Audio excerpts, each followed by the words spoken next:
नमस्कार, स्वागत है आपका मेरे YouTube चैनल पे। देखो दोस्तों, आपके लिए बहुत ही अच्छे क्वेश्चन लेकर आई हूँ साइंस के।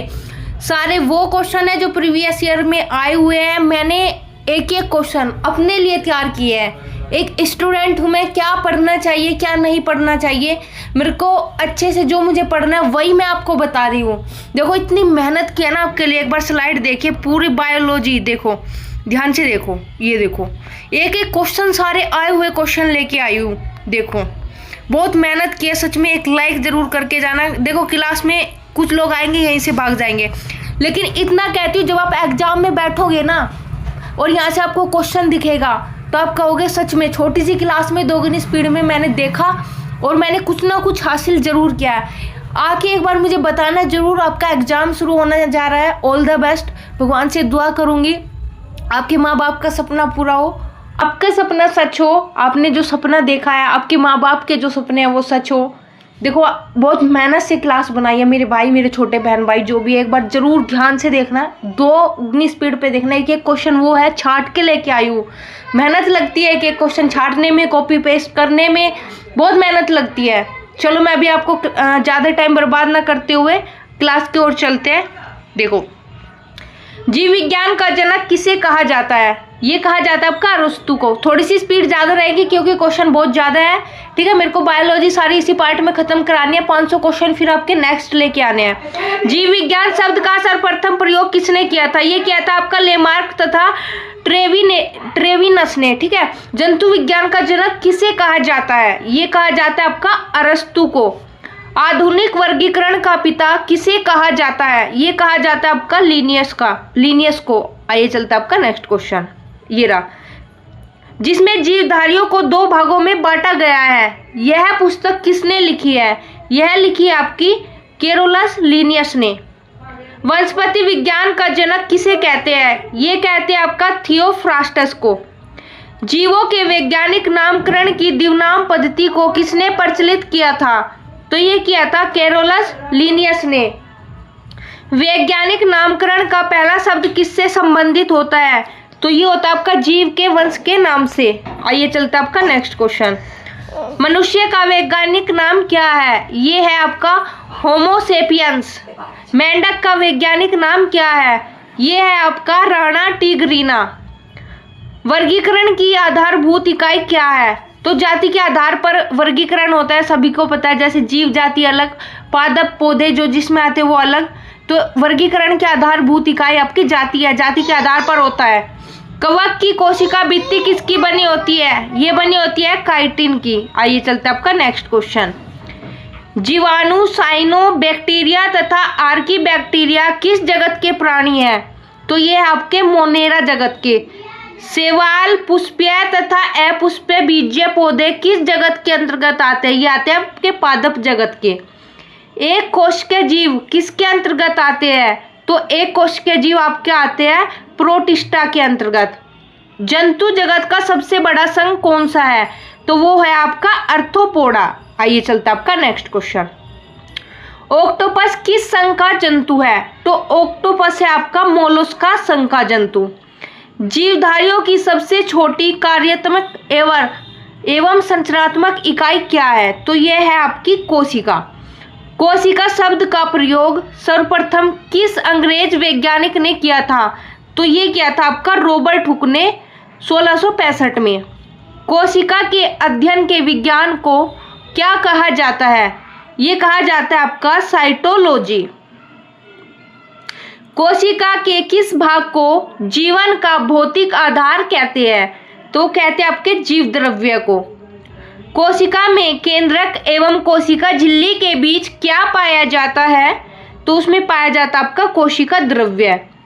जीव द्रव्य के लगभग कितने प्रतिशत भाग में जल होता है? तो ये 80% भाग में जल होता है। जीव द्रव्य में सबसे अधिक कौन सा तत्व पाया जाता है? तो ये पाया जाता है आपका ऑक्सीजन, 76%। कोशिका का शक्ति ग्रह, power house of the cell किसे कहते हैं? ये कहते हैं आपका माइटोकॉन्ड्रिया को। कोशिका की आत्महत्या की थैली किसे कहते हैं? तो ये कहते हैं आपके लाइसोसोम को। कौन सी कोशिका वनस्पति और पशु दोनों में उपस्थित होती है? तो वो आपका माइटोकॉन्ड्रिया। डीएनए, आरएनए व गुणसूत्र कोशिका के किस भाग में पाए जाते हैं? तो डीएनए और आरएनए आपके केंद्रक में पाए जाते हैं। माइटोकॉन्ड्रिया की खोज किसने की थी? तो ये की थी आपकी अल्टमैन ने की थी। सबसे छोटी कोशिका किसकी होती है? तो सबसे छोटी कोशिका आपकी होती है माइकोप्लाज्मा की। सबसे बड़ी कोशिका किसकी होती है? ये होती है शुतुरमुर्ग के अंडे की। सबसे लंबी कोशिका कौन सी होती है? तो ये होती है आपकी न्यूरॉन। कोशिका भित्ति किसमें पाई जाती है? केवल पादप कोशिका में पाई जाती है। कोशिका भित्ति किसकी बनी होती है? कोशिका भित्ति आपकी सेल्यूलोज की बनी होती है। राइबोसोम की खोज किसने की थी? ये की थी आपकी जॉर्ज पेलेड ने 1955 में। राइबोसोम का मुख्य कार्य क्या होता है? यह होता है प्रोटीन का संश्लेषण करना। प्रोटीन की फैक्ट्री किसे कहा जाता है? प्रोटीन की फैक्ट्री कहा जाता है राइबोसोम को। आइए चलते हैं आपका नेक्स्ट। कोशिका सिद्धांत का प्रतिपादन किसने किया था? ये किया था आपका स्लाइडेन तथा श्रान ने। मानव की सबसे लंबी कोशिका का नाम बताइए। तो वो है आपकी तंत्रिका तंत्र न्यूरॉन। कोशिका के अणुओं का यातायात प्रबंधक किसे कहा जाता है? ये कहा जाता है आपका गोल्जी काय को। तारकाय किसमें पाया जाता है? केवल जंतु कोशिका में पाया जाता है तारकाय। आइए चलते आपका नेक्स्ट क्वेश्चन। किसके आरबीसी में लाइसोसोम नहीं पाया जाता? तो ये स्तनधारियों के आरबीसी में लाइसोसोम नहीं पाया जाता है। जीव द्रव्य का नामकरण किसने किया था? ये किया था आपका पुरकिंजे ने। पत्तियों का हरा रंग किस कारण होता है? तो ये होता है आपका पर्ण, या तो पर्ण हरित पाएगा आपको या क्लोरोफिल के कारण, ये दोनों पा सकते हैं कोई भी। पादप कोशिका का रसोई घर किसे कहते हैं? Kitchen of cells. ये होता है हरित लवक क्लोरोप्लास्ट। पत्तियों का रंग पीला किस पिगमेंट के कारण होता है? तो ये होता है कैरोटीन के कारण। टमाटर का रंग लाल किस कारण होता है? तो ये होता है आपका लाइकोपीन के कारण। मनुष्य में कितने जोड़ी गुणसूत्र होते हैं? तो ये होते हैं 23 जोड़ी, कुल 46 गुणसूत्र होते हैं। वंशागति का वाहक किसे कहते हैं? तो ये कहते हैं गुणसूत्रों को। कोशिका का सबसे प्रमुख अंग कौन सा होता है? कोशिका का सबसे प्रमुख अंग है आपका केंद्रक। आइए चलते हैं आपका नेक्स्ट क्वेश्चन। एक पीढ़ी से दूसरी पीढ़ी तक आनुवंशिक गुणों के लिए कौन उत्तरदायी होता है? तो ये होता है गुणसूत्रों में स्थित जीन। सभी आनुवंशिक क्रियाएं का संचालन किसके द्वारा होता है? तो ये होता है डीएनए के द्वारा। डीएनए का द्विकुंडलित संरचना मॉडल किसने प्रतिपादित किया? तो ये क्या था आपका जेम्स वाटसन तथा फ्रांसिस क्रिक ने 1953 में। प्रोटीन बनाने की अंतिम क्रिया को क्या कहते हैं? तो ये कहते हैं आपका ट्रांसलेशन। प्राचीन जीवों एवं पौधों के अवशेषों के अध्ययन को क्या कहते हैं? तो ये कहते हैं आपका जीवाश्म विज्ञान। आनुवांशिकता का पिता किसे कहते हैं? तो ये कहते हैं आपका ग्रेगर जॉन मेंडल को। आनुवांशिकता संबंधित प्रयोग के लिए मेंडल ने सर्वप्रथम किसका चुनाव किया था? तो ये क्या था मटर के पौधे का। एक जीन का एक एंजाइम सिद्धांत किसने प्रतिपादित किया? ये किया था आपका बीडल एवं टेटम ने। माता पिता के गुणसूत्र उनकी संतान में किसके द्वारा स्थानांतरित होते हैं? तो ये होते हैं आपका गुणसूत्रों द्वारा या क्रोमोसोम, कुछ भी मिल सकता है आपको ऑप्शन में। मानव में गुणसूत्रों की संख्या कितनी होती है? तो ये होती है आपकी 46। मनुष्य में नर के गुणसूत्र में किसका सम्मिश्रण होता है? मनुष्य में होते हैं आपके XY। मनुष्य मादा का गुणसूत्र किसका सम्मिश्रण होता है? तो उसमें मादा में आपके XX होते हैं और नर में X और Y होते हैं। बच्चे के लिंग निर्धारण में किसका क्रोमोसोम उत्तरदायी होता है? तो पिता का। एक सामान्य मानव शुक्राणु में ऑटोसोम की संख्या कितनी होती है? तो ये होती है 22 जोड़ी। गुणसूत्रों में पाए जाने वाले आनुवंशिक पदार्थ को क्या कहते हैं? तो वो कहते हैं जीनोम। जंतुओं तथा उनके क्रियाकलापों का अध्ययन किसमें करते हैं? तो वो करते हैं प्राणी विज्ञान में। एक कोशिकीय प्राणी किस संघ में आते हैं? तो वो आते हैं आपके प्रोटोजोआ में। खारे पानी में पाए जाने वाले जंतु किस संघ से संबंधित होते हैं? पेरिफेरा से। संघ पेरिफेरा के उदाहरण बताइए। आपको संघ पेरिफेरा के उदाहरण बताने हैं। साइकोन, ये आपका साइकोन है एक, तो एक आपका पा सकता है उसमें यूस्पंजिया स्पंज। ये तीनों आपके पेरिफेरा के, इसमें से एक ना एक क्वेश्चन आपको जरूर देखना को मिलेगा। उसमें ऑप्शन में दे दिया जाता है पेरिफेरा कौन सा इनमें से। ये तीनों दे देंगे और एक अलग दे देंगे आपको, या कौन सा नहीं है ऐसे करके देंगे। जलीय द्विस्तरीय प्राणी किस संघ से संबंधित होते हैं? तो वो होते हैं आपके सिलिंट्रेटा। संघ सिलिंट्रेटा के उदाहरण बताइए। एक तो है आपका हाइड्रा, एक है जेलीफिश, सी एनिमोग, मूंगा। केचुआ किस संघ का प्राणी है? तो यह है आपका एनिलिडा संघ का प्राणी है केचुआ। केचुआ में कितने जोड़ी हृदय होते हैं? केचुआ में 4 जोड़ी हृदय होते हैं। कॉकरोच के हृदय में कितने कक्ष होते हैं? तो कॉकरोच के हृदय में 13 कक्ष होते हैं। किस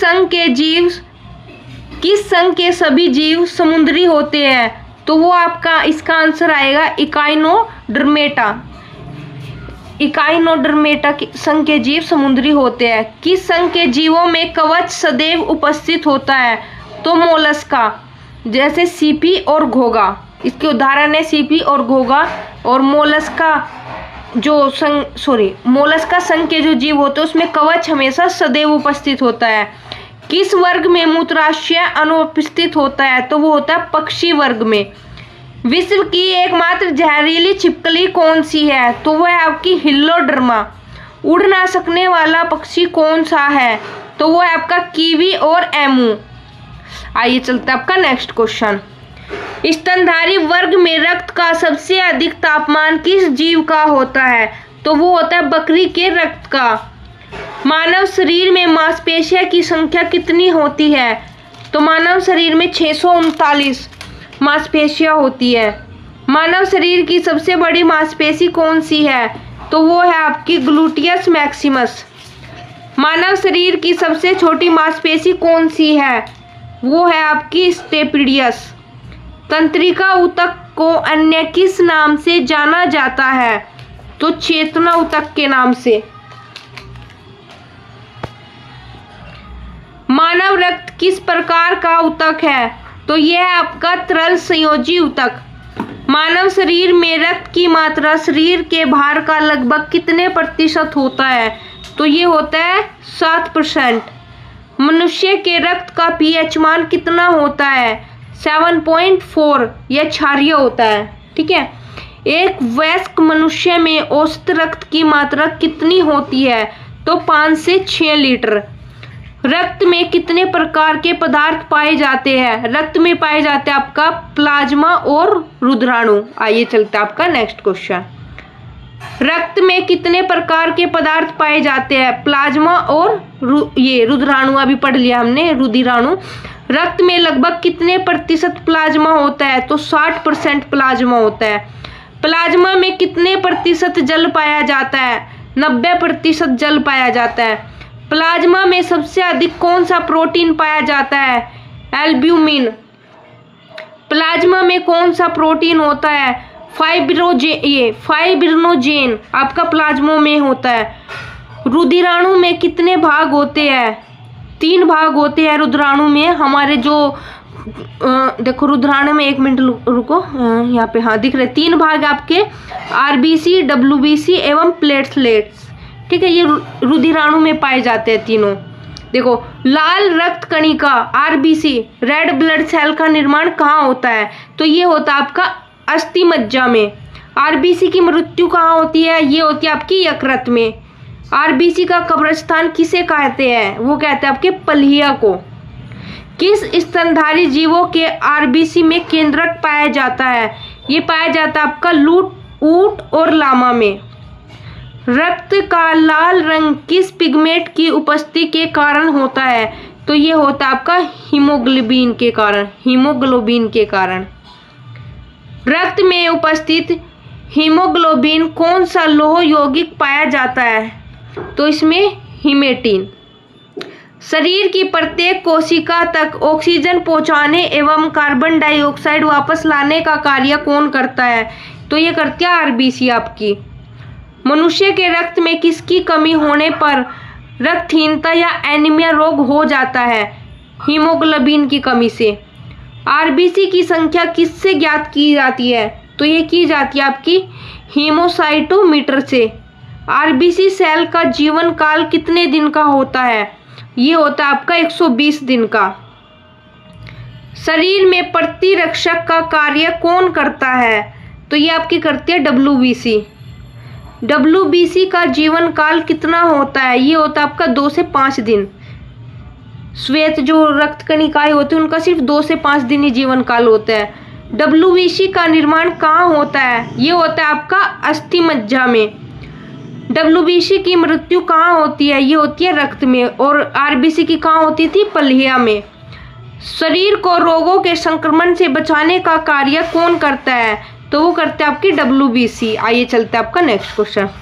रक्त का थक्का बनाने में कौन मदद करता है? तो ये करते हैं आपके रक्त बिंबाणु। रक्त बिंबाणु का जीवन काल कितना होता है? ये होता है 3 से 5 दिन। रक्त बिंबाणु का निर्माण कहाँ होता है? ये भी आपका होता है अस्थि मज्जा में।